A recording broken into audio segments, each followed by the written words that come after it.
Na kana takumi yake da hankali Kamal. Ba dole ne takumi ba, an turo mu duniya ibada mun bayyana komai.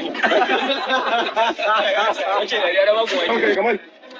Ba dole ne takumi ba, an turo mu duniya ibada mun bayyana komai. Allah sarki, wannan bidiyo ne da ya tashiwa da jama'a hankali musamman abokan Kamal Aboki, wato bayan wannan mutuwa tasa, wanda wannan bidiyo nasa ya yi shi ne a kwanaki wanda ya tagumi ake tambayarsa me yasa ya tagumi yake cewa ya zo duniya domin ya bauta Allah kuma gashi ya zo yana komedi. Allah sarki. Kamal Aboki ya faɗi wannan magana ne cikin raha da kuma wato bai san cewar ranarsa tana nan zuwa kusa da gare shi ba. Allahu Akbar.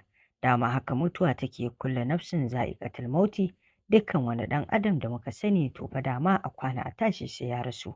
Kamal Aboki muna addu'ar Allah ya ji kansa ya masa rahama, sakamakon haɗarin mota ya mutu kamar yadda muka kawo muku wannan rahoto a hanyarsa wato daga Maiduguri zuwa Kano yayin da yake dawowa, sai dai har yanzu rahoto bai bayyana na cewar wato ɗaurin aure ya je ba ko kuma sha'ani ne na wasansa da ya saba yi ko kuma ziyara ya je, duka dai har yanzu rahoton bai bayyana ba sakamakon mutuwar wato ba a daɗe da bayyana ta ba.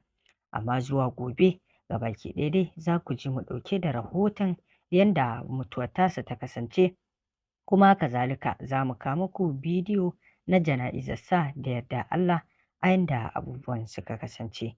Allah Ubangiji ya ji kansa ya masa rahama, ya sa wato wannan mutuwa ta zamanto hutu a gare shi. To a saurare wacce addu'a za ku masa wato na fatan Allah ya ji kansa.